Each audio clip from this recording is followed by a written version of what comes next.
क्या आप भी बहुत किताबें पढ़ते हैं लेकिन आपको याद नहीं होती है या आप भूल जाते हैं या आप उसको ज़्यादा लंबे टाइम तक याद नहीं रख पाते हैं? तो मित्रों, मेरा नाम है सुरेंद्र और मैं अम्बेडकर लॉ यूनिवर्सिटी जयपुर से affiliated college Bangur PG college Pali से एलएलबी का सेकंड ईयर का स्टूडेंट हूँ और मैंने अपना ग्रेजुएशन इंजीनियरिंग में किया है।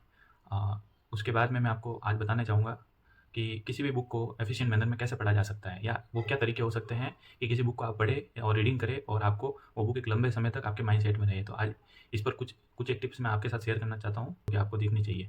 तो सबसे पहला सवाल ये आता है कि आपको बुक पढ़नी क्यों है? बेसिकली बुक पढ़ने के 2 से 3 मोटिव जो मैंने क्लासिफ़ाई किए हैं वो हो सकते हैं।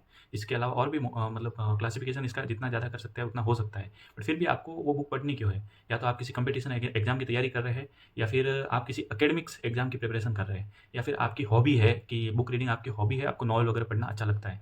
तो बेसिकली जो शुरू के 2 पार्ट है, जैसे आप किसी एग्ज़ाम या कॉम्पिटिटिव एग्ज़ाम की तैयारी कर रहे हैं या फिर किसी एकेडमिक्स एग्ज़ाम की तैयारी कर रहे हैं। तो आज और जो तीसरा हॉबी हॉबी किसी की बुक रीडिंग की हॉबी होती है, उसके बारे में हम किसी और वीडियो में डिस्कस करेंगे।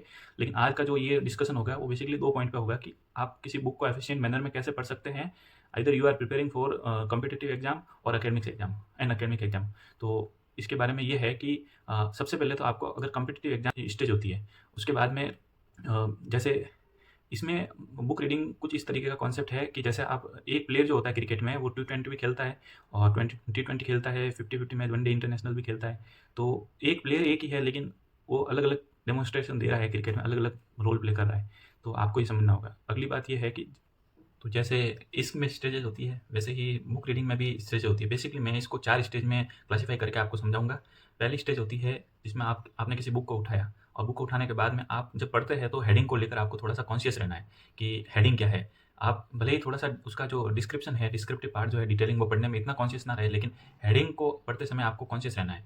ठीक है? अब जब आप हेडिंग पढ़ रहे हैं तो हेडिंग को पढ़ते समय कॉन्शियस रहेंगे और डिस्क्रिप्शन को छोड़ दिया जाए तो इसको मैं बोलूँगा कि आप थीमेटिक रीडिंग कर रहे हैं। ठीक है? अब जब आप थीमेटिक रीडिंग करते हैं तो पहली बार में आपकी जो रीडिंग स्पीड है वो 15 से 20 पेज पर आवर्स होनी चाहिए।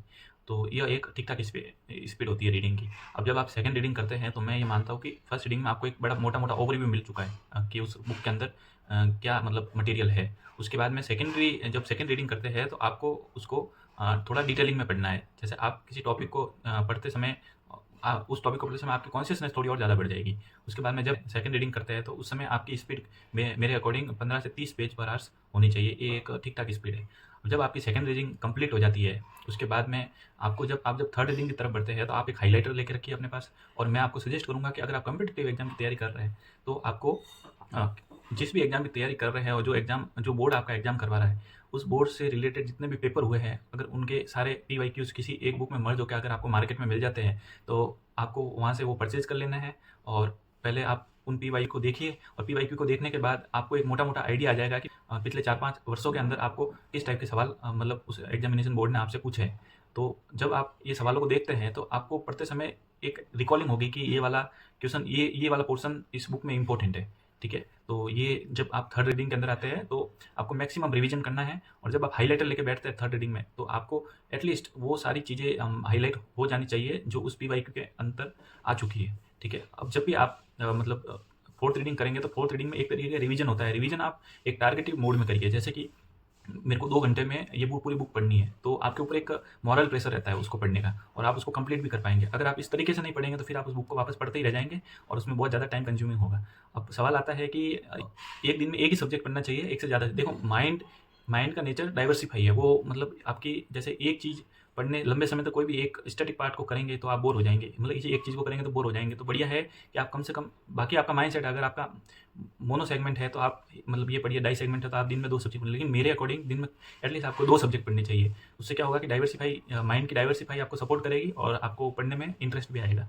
तो ये बेसिकली था। अब इन सब से ऊपर एक चीज़ ये होती है कि मैं आपको एक एग्जांपल देके समझाऊँगा कि जैसे कि मान लीजिए कि आपके जो आस-पास का जो सर्कल है, सर्कल में कुछ लोग ऐसे हैं जो आपके एकदम मतलब आपकी कैबिनेट के अंदर आते हैं, ठीक है? जिनके बारे में आप बहुत ज़्यादा जानते हैं, ठीक है? और उसके बाद में जो सेकंड लेयर है, जो सेकंड लेयर ऑफ सर्कल है, उनके बारे में आप थोड़ा-सा कम जानते हैं। उसका रीज़न यही है कि आपकी जो कैबिनेट है, उसके साथ आपकी कनेक्टिविटी ज़्यादा है और आप इमोशनली अटैच बहुत ज़्यादा हो रखे हैं। तो सेम बुक के साथ भी यही होता है कि आप जब तक उस बुक से इमोशनली जुड़ेंगे नहीं, आप जब बुक पढ़ने बैठते हैं तो आपको ये आज मेरे को ये चीज़ सीखने को मिलेगी, सिस्टम का ये पार्ट सीखने का मिलेगा।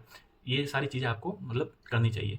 अब देखो, बुक रीडिंग का मोटिव तभी कंप्लीट होगा जब आप पीवाईक्यू को साथ में रखेंगे। बिना पीवाईक्यू के आपका बुक रीडिंग करना बिल्कुल वर्थलेस होगा मेरे अकॉर्डिंग, क्योंकि आपको मतलब आपका लास्ट मोटिव ये है, अंतिम ये है कि आपको एटलीस्ट एग्जाम क्रैक करना है। अगर आप रीडिंग कर रहे हैं और आपका एग्जाम क्रैक नहीं हो रहा है तो फिर उसका कोई वर्थ नहीं बच जाता है। तो आपको ये सारी चीज़ें ध्यान में रखनी पड़ेगी।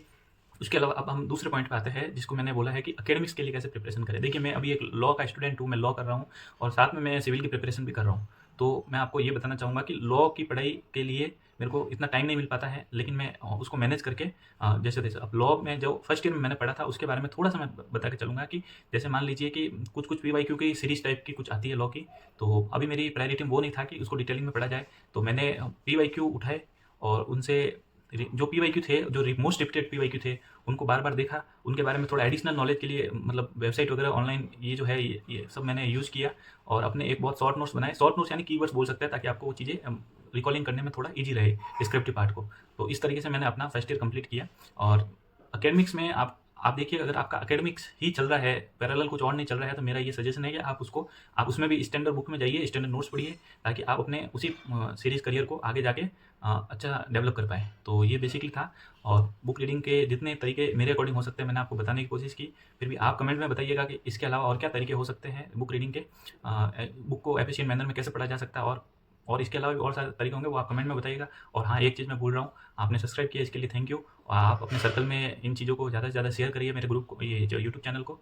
और भी बहुत सारे ऐसे जो इंपॉर्टेंट टॉपिक्स होते हैं उसके ऊपर मैं वीडियो बनाता रहूँगा, जिससे मेरा जो एक्सपीरियंस है वो उसे सोसाइटी और स्टूडेंट के अपलिफ्टमेंट में उस रोल हो। और बाकी मैं अगले वीडियो में ये बताना चाहूँगा कि जो ये मैंने चैनल बनाया है इसमें हम मतलब हम क्या-क्या इसके अंदर ओवरऑल प्रोग्राम्स कर सकते हैं, वो उसके बारे में बताऊँगा। मतलब मेन ऑब्जेक्टिव क्या है वो बताऊँगा, और क्या-क्या किस टाइप का कंटेंट डालेंगे वो बताऊँगा। तो थैंक यू ऑल, आपने मेरे को सब्सक्राइब किया और इस वीडियो को देखा, और इसको लाइक, सब्सक्राइब और शेयर करिए, और ज़्यादा से ज़्यादा इसको शेयर करिए, ताकि इसका जो प्रॉफ़िट है वो ज़्यादा से ज़्यादा लोगों को हो। Thank you all, thank you very much.